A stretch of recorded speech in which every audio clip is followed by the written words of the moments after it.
Facebook এবং Pinterest এই দুইটার মধ্যে গেলে মানে এইসব ক্রাফটের জ্বালায় আমি আর টিকতে পারি না। তো কি করব ভাবলাম এগুলো বাইরে থেকে অর্ডার করার চেয়ে আমি বাসায় বানাই এগুলো। তো আমি ছোট একটা কার্ডবোর্ড নিয়ে নিয়েছি, এরপর এটাকে গোল করে কেটে নিব।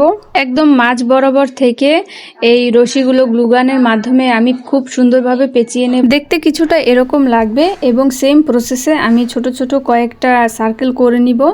এবং এগুলো আসলে আলাদাভাবে ভিডিও বানাইনি, কারণ এগুলো দেখানোর মতো কিছুই নেই।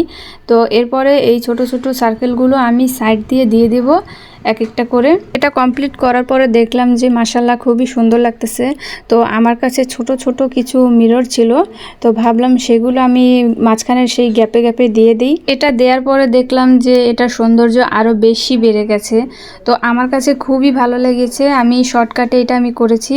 তো আমি ভেবেছিলাম যে এটা করার পর দেখব কীরকম হয়, এরপর আমি অন্যগুলো ট্রাই করব। তো আজকের ভিডিও এই পর্যন্তই, সবাই ভালো থাকবেন।